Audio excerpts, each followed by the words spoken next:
Hola, ¿cómo están? Muy buenas noches, sean bienvenidos a Voto Informado, este programa en conjunto con los medios UDEC, donde cada domingo Diario Concepción saca un especial con diversas temáticas y nosotros cada martes en la noche hacemos esta bajada con académicos y académicas de la Universidad de Concepción. En este tercer capítulo sobre la vivienda ya estuvimos hablando sobre el agua, la plurinacionalidad y una temática claramente que ha estado en la polémica, tiene relación con lo que está pasando con la crisis habitacional en nuestro país y también en la región del Biobío. Para entrar en contexto, precisamente queremos ver lo que dice la propuesta sobre esta materia y la pasamos a revisar a continuación en el artículo número 51.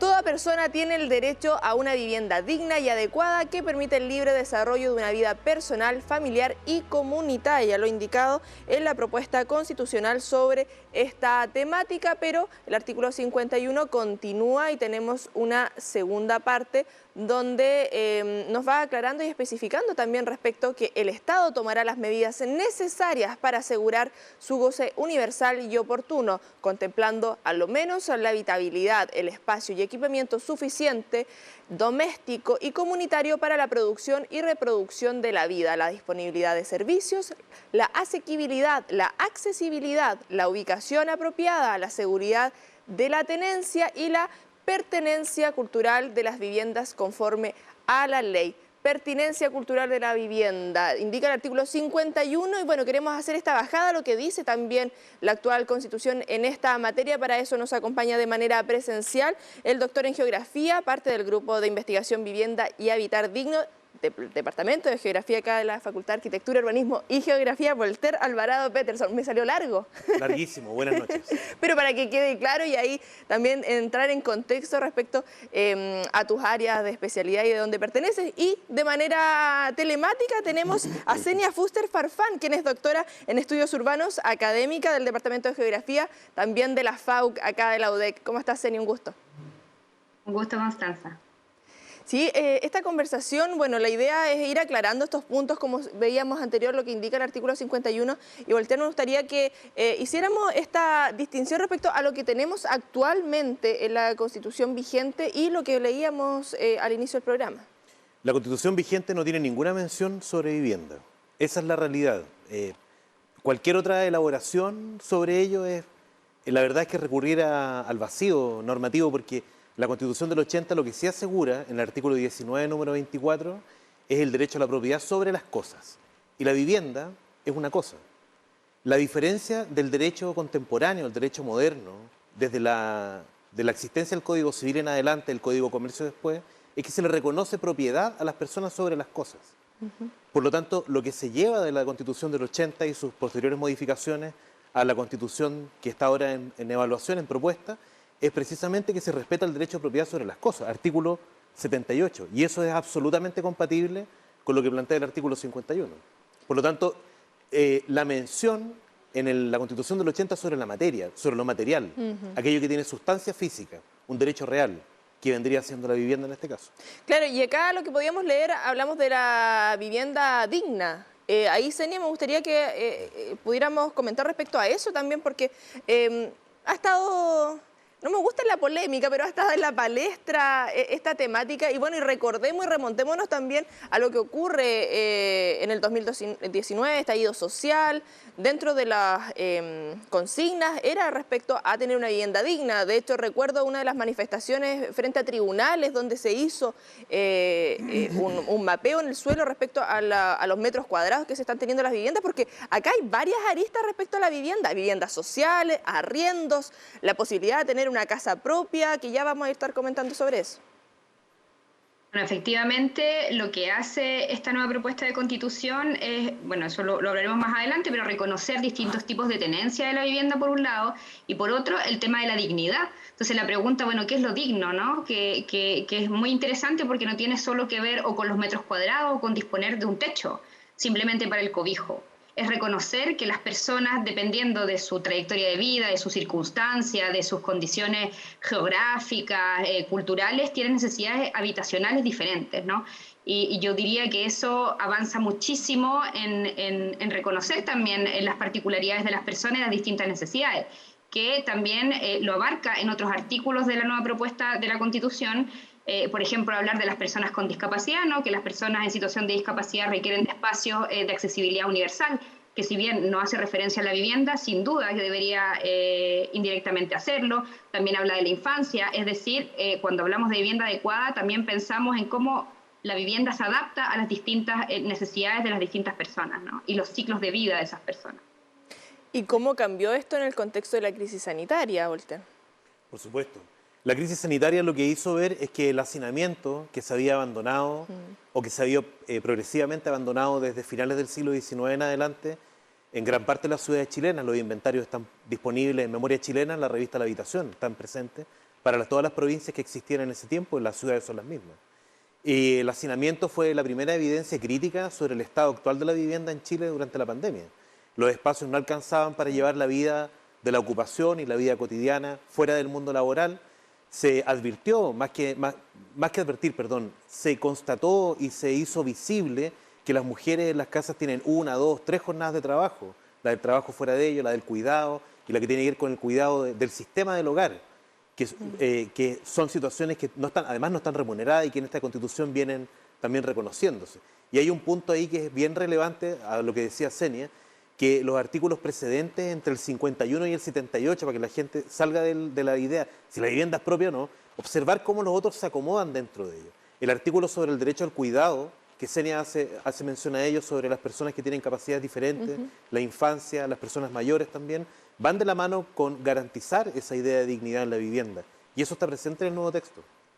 Claro, Xenia, en ese contexto también de lo que estamos viviendo en esta situación de crisis sanitaria y que, claro, se evidenció, como señala Voltaire, todo lo que ocurre en cuanto a hacinamiento y volver a lo que señalábamos anteriormente, porque acá hay temas de viviendas sociales, de las viviendas propias, las que podemos adquirir ya sea con subsidio o con nuestros ahorros.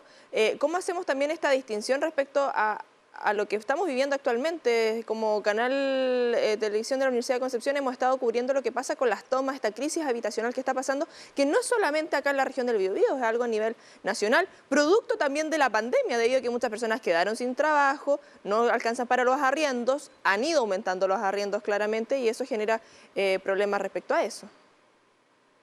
Hay algo que quisiera decir antes, que me parece que una de las cosas destacables, sobre todo estos artículos, es que estos son producto de una presión que han hecho los movimientos sociales, ¿no? Los movimientos por la vivienda, por aquellos que, por un lado, no tienen techo y por otros que también han sido víctimas, ¿no?, de la acción del Estado. Entonces, en ese sentido, me parece destacarlo porque la política de vivienda y en general la vivienda ha estado siempre en crisis, ¿no? No se trata que hoy día, efectivamente, con la pandemia, lo que hace es develarnos masivamente como un sistema, como está pensado hoy día, que es un sistema básicamente, bien como decía Voltaire, basado en el acceso a propiedad, y precisamente lo que existe hoy día para la población no más vulnerable es que quienes no pueden acceder a la vivienda a través del mercado, a través de los mecanismos, entre comillas, formales que entrega el mercado, entonces ahí recién aparece el Estado, ¿no?, que es lo que uno hablaría del rol subsidiario que tiene el espíritu, al menos de la Constitución actual, ¿no? Entonces, evidentemente, lo que hace la pandemia es evidenciar esta crisis habitacional y que los dispositivos o mecanismos que hoy día existen son completamente insuficientes, ¿no?, para hacer frente a eso. Y como bien decía anteriormente, lo interesante que también devela esta nueva propuesta constitucional, específicamente cuando habla sobre la seguridad en la tenencia, es que se abre a reconocer otros tipos de tenencia o de ocupación de la vivienda, ¿no?, que no tiene solamente que ver con el acceso a la propiedad, sino que también con el arriendo, sino que también con las propiedades colectivas, ¿no?, también elementos que pasan mucho en zonas rurales, que a veces nos olvidamos de las zonas rurales cuando hablamos de vivienda, sí, que muchas familias comparten un mismo terreno para acceder a la vivienda. Entonces, efectivamente, al menos avanzamos en reconocer ciertas prácticas que ya existen y que la Constitución anterior es insuficiente para ello. Claro, Voltaire, algo que hemos hablado también, por ejemplo, con la plurinacionalidad, el tema del agua, de ser aprobada esta propuesta, sabemos que, y lo hemos dejado más que claro, esto no es una varita mágica que llegue a solucionar los problemas de la noche a la mañana. El 5 de septiembre no todos van a tener su vivienda digna y como indica este artículo. Ese trabajo que tiene que haber en conjunto también de las diversas entidades en este tema, porque, claro, sabemos que sobre todo en esta área quizás puede ser un poquito más lenta que en otras. Es que a eso vienen las leyes orgánicas. El gran negocio jurídico, normativo, donde está la transacción entre los movimientos sociales que señala Senia, que son esenciales para comprender el Chile de la vivienda que está planteado en la Constitución. Senia plantea un punto, es la presión de los movimientos, pero también la recuperación de experiencia que la Convención hace, recogiendo el testimonio de los movimientos y teniendo personas de los movimientos también dentro del mismo pleno de la Convención. Entonces las leyes orgánicas, que son lo que le da movilidad institucional, administrativa, a las constituciones, al menos en la historia chilena, son esenciales para poder comprender cómo se va a ir edificando esta idea de dignidad, esta idea de vivienda para el cuidado y también un poco atender lo que Senia también que plantea que es muy relevante, es una crisis permanente. Sí. Porque además en este país las catástrofes, llamadas catástrofes, peligros, riesgos, desastres, naturales son emergentes, por lo tanto uno puede contar con una cantidad de viviendas disponibles que al otro día son otras. Solamente por colocar un ejemplo, después del terremoto del 2010, Senia tiene un trabajo fantástico en la zona sobre eso. Después del terremoto del 2010, la venta de departamentos se ralentizó hasta 3 años y las de casas se apuraron casi hasta 8 meses. O sea, un conjunto entregado, listo para ser vendido, se demoraba 8 meses en ser vendido de casas y departamentos hasta 3 años después del 2010. Por lo tanto, la competencia en una situación de catástrofe, la competencia que el mercado ofrece, es completamente insuficiente en un escenario donde las condiciones de naturaleza están transformadas. Y eso, esta Constitución tiene la capacidad adaptativa de construir o prefigurar una ley orgánica que sea capaz de dar cuenta de ello. Y eso, obviamente, rebotar hacia atrás.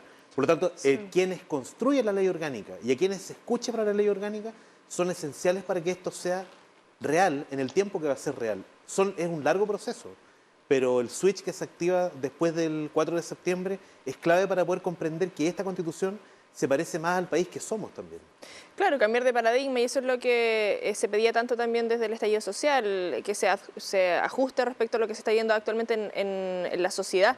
Algo que tú señalabas respecto a, claro, catástrofe, y lo que estamos viendo con el cambio climático, presenciado la madrugada pasada nomás, con estas rachas de vientos, lo que significa también la calidad de las construcciones, de acuerdo a lo geográfico, porque muchas veces hablamos de viviendas, oye, pero totalmente distinto, sobre todo con nuestro país tan extenso, una vivienda del norte, una vivienda del sur, lo que pasa que en la misma región del Biobío, una zona más costera, más de interior, evidentemente tiene que cambiar y se tiene que adecuar de acuerdo a esa realidad.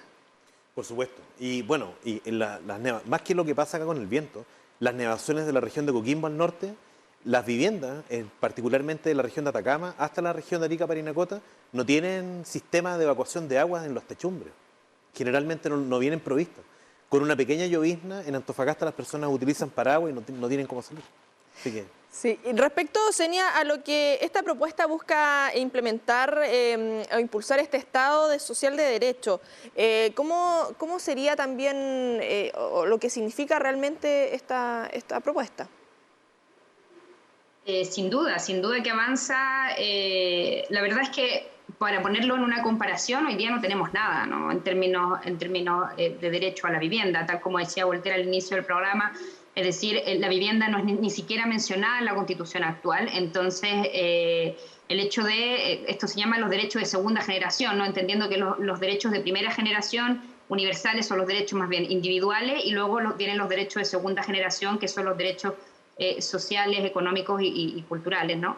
Y la vivienda, el derecho a la vivienda se posiciona dentro de estos derechos y sin duda que, al menos para nuestro país, que yo diría que estaba bien rezagado en el escenario latinoamericano, es uno, creo que hay 2 países, ¿no? que no tienen en su constitución el derecho a la vivienda, avanza muchísimo, al menos en el reconocimiento, ¿no? del derecho. Sí, en torno también a estas comparativas que muchas veces hacemos a nivel internacional y y lo que ocurre en esa materia. Tú lo que señalabas, Voltaire, sobre lo que tiene que ser de acuerdo también a la realidad de cada zona, considerando lo que señalábamos de la zona costera, interior, norte, sur, respecto a eso y cómo se ha ido adaptando también de acuerdo a la forma de construir vida. Antes habíamos las viviendas con muchas piezas porque las familias eran grandes, ahora cada vez se ha ido reduciendo eso también. ¿Cómo se ve en ese sentido pensándolo a futuro? Está difícil la situación de cómo ir concibiendo una vivienda que tenga una capacidad adaptativa en torno al espacio que habita, a la geografía donde está edificándose. Pero hay harto territorio en la Constitución y ahí eso deja un poco la tranquilidad que se puede hacer bien en el futuro, hacer esa lectura normativa para que sea más adaptable la vivienda al escenario que estamos, cada una de las latitudes del país tiene. Este es un país muy largo, es un país que recorre distintas latitudes, muy extremas, ¿cierto? Y eso modifica las condiciones ambientales, particularmente las climáticas, y ahí habría que preguntarse, por ejemplo, la crisis del pellet en la región del Biobío, la Araucanía y los ríos, si efectivamente la forma de calefacción que debemos provisionar para las viviendas tiene que ser esa. Quizá tiene que ser otra. El gas para Chile, esta iniciativa que comienza para el piloto en Chihuayante, es probablemente una respuesta sobre eso. Porque además el mercado del gas es monopsonio, son 3 oferentes que parece que hacen lo que quieren y en general el gas de NAP, una empresa pública que puede ir contracíclicamente invirtiendo en acceso, le permite esa salida. Ahora, veamos cómo se comporta. Hay algunos subsidios hoy día que están disponibles para, por ejemplo, construir mejores condiciones de aislamiento térmico de las viviendas, doble panel, techumbre, panel solar. Hay algunos subsidios de concurso también para asegurar que la leñera no se humedezca. Que tímidamente las personas están también accediendo a eso. Son muy antiguos algunos de ellos, pero los patrocinan los municipios, y los municipios, entre otras cosas, tienen que preocuparse de difundir esa idea. Entonces, también el gobierno local tiene que preocuparse de lo importante. Quizá, de cierta forma, los gobiernos locales en esta nueva Constitución van a tomar un valor superior en la cuestión de cómo se construye el hábitat de las personas, no solo desde la vivienda, sino también del entorno. Sí, lógico, lo que significa, bueno, hemos tenido entrevistas también respecto a cómo están nuestras viviendas adaptadas para esto, para bajas temperaturas, para lluvias, para el verano. Ya nos empezamos a preocupar también cómo nos mantenemos ahí con una temperatura adecuada. Seni, respecto también a dónde estamos construyendo. ¿Dónde estamos construyendo? Sabemos y quienes somos nacidos y criados en Concepción, acá en la región del Biobío, hemos visto cómo se ha ido ampliando la ciudad también. Y lógico que uno piensa, ya, una vivienda digna, podemos hablar de los materiales, que tenga buen aislamiento, no se va a gotear, etcétera, etcétera. Pero ¿dónde va a estar ubicada? Dentro del contexto, ¿cómo vamos construyendo también nuestras ciudades? Gracias, te agradezco de hecho por esa pregunta, porque me parece que si bien es muy interesante el tema de la materialidad y cómo eso se va a resolver, yo creo que uno de los grandes problemas que ha tenido la vivienda en Chile es que hemos considerado que el problema de la vivienda es un problema técnico, ¿no? Es un problema de la construcción, es un problema de los metros cuadrados, es un problema de la materialidad, que efectivamente, ¿no? Eso es un problema. Pero el problema de la vivienda es un problema político. Y considerarlo como problema político significa discutir sobre estas cosas, ¿no? Sobre el tema de la localización, por ejemplo, es decir, hacia dónde estamos construyendo, hacia dónde se están expandiendo las ciudades, se están expandiendo hacia arriba, se están expandiendo hacia las periferias. Cuando construimos vivienda, ¿qué más construimos? ¿Qué tipo de hábitat estamos construyendo, ¿no? Es decir, llegan las viviendas y luego llegan los colegios, llegan los servicios. ¿Cuándo llegan? Porque las áreas verdes. Muchas veces les dejamos, y ese es uno de los grandes problemas que tenemos, es que les dejamos al mercado, ¿no? Decir, bueno, vamos a construir vivienda y vamos a esperar a que el mercado llegue, ¿no? Que avance solo. Y como hemos visto a lo largo de nuestro país, eso no ocurre, y no ocurre naturalmente. Entonces, digo que la localización es un problema político porque hay que empezar a hablar de suelo, ¿no? Del problema del suelo, es decir, a dónde construimos vivienda, quiénes son los propietarios del suelo, cómo generamos inversión pública en ese suelo, cómo adquirimos el suelo, de quién es propiedad ese suelo, etcétera. Entonces, eso me parece que son una de las discusiones más interesantes y que yo diría que me genera mucha curiosidad cómo la ley lo va a resolver, porque de hecho en el derecho, cuando se habla de derecho a la ciudad, habla sobre los dispositivos de integración social y la recuperación de plusvalías, ¿no? Entonces, me imagino que va pensando también hacia allá. Sí, una temática que Queda ahí para ir conversando bastante en esa materia. Vamos a hacer una breve pausa comercial. Vamos a volver con voto informado, también recogiendo algunas de las opiniones de los penquistas sobre esta temática.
Ya regresamos a Voto Informado. Recuerden este programa de Medios UDEC, donde cada domingo están dando en Diario Concepción, hay un informe completo respecto a diversas temáticas. En esta oportunidad de vivienda, donde hacemos la bajada el día de hoy, invito a Senia, a Voltaire también y a todos quienes están viendo durante esta noche a que escuchemos y veamos también qué opinan los penquistas respecto a esta temática.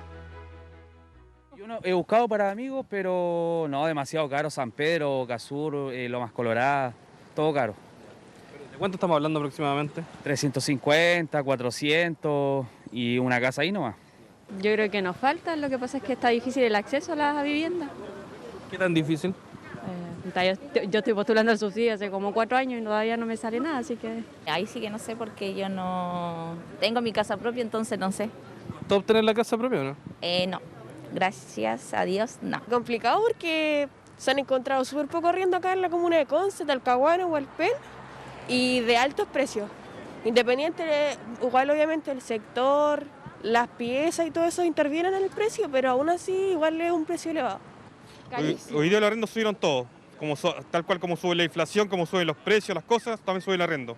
¿Demasiado, no? Sí, y más con el tema de la reforma tributaria, en el cual de cierta forma las personas que tienen, no sé, pues, que logran 700.000 pesos, ya va a haber un impuesto. Eso yo creo que el impuesto se lo pasan al arrendatario.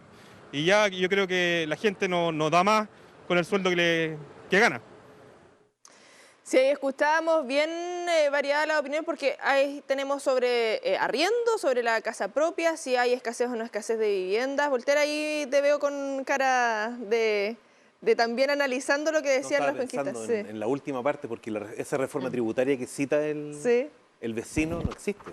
Está recién en diseño. Sí. Por lo tanto, para colocar el lugar donde corresponde el comentario, porque es una reforma tributaria que ni siquiera ha llegado al Parlamento. Pero vale la pena hacer un poco de atención. El negocio inmobiliario en Chile... Debate, ¿no? Bien interesante. Disculpa, Senia.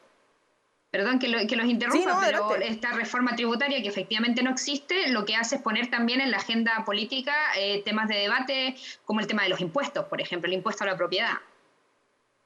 Sí, claro, y bueno, y esa es la idea también de estas conversaciones, de ir aclarando lo que la ciudadanía piensa en la calle. Sí, no, Senia tiene razón, el tema de tributario en la vivienda es importante porque durante una época relevante, cuando el hipotecario está bajo en la tasa de interés, la banca es un actor que en esta conversación pasa en silencio. Lamentablemente hay que citarla, pero es así. Sí. Y cuando las tasas de interés están bajas y la capacidad de endeudamiento es alta, que en Chile es una cuestión esencial para poder comprender cómo se comporta el mercado de acceso a los bienes, automóviles, viviendas, primera, segunda y eventualmente una tercera vivienda. El caso de los multipropietarios es una realidad que hay que atacar. El cobro de impuestos sobre la multipropiedad habitacional no debiera representar ningún problema para nadie, porque efectivamente si se transfiere el arriendo, ahí hay que ver también cómo se comporta el mercado. Senia tiene mucha experiencia en el tema de los arriendos de vivienda pública. Aquí en Chile no hay arriendo de vivienda pública, salvo casos muy excepcionales, que podría ser Recoleta, pero que tampoco opera como vivienda pública porque el ministerio utiliza una corporación, perdón, el municipio. Entonces no es que sea propiedad fiscal que está arrendándose. Entonces la forma de poder corregir los precios de alquiler y evitar que gravámenes se trasladen al arrendatario, también tienen que ver en la forma en la que se estructura la ley.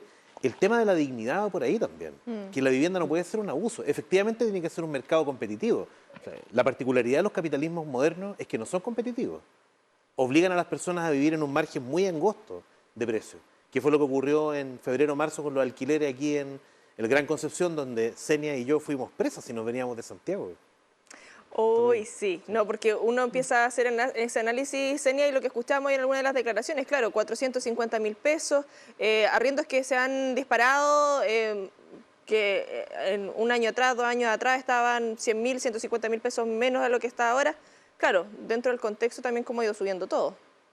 Pero que lo regula. Te preguntas, bueno, ¿cuál es la razón de eso? Es decir, ¿mejoraron las condiciones de la ciudad, por ejemplo? ¿Mejoraron las condiciones de accesibilidad?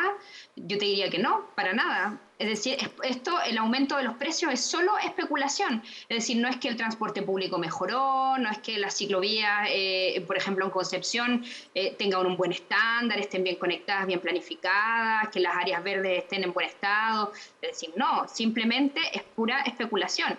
Entonces, la pregunta es cómo también pensamos en dispositivos para contener, ¿no?, esos mecanismos especulativos. Y yo diría que si uno pudiese incluso poner un punto crítico a la propuesta de nueva Constitución, se avanza poco en ese sentido, ¿no?,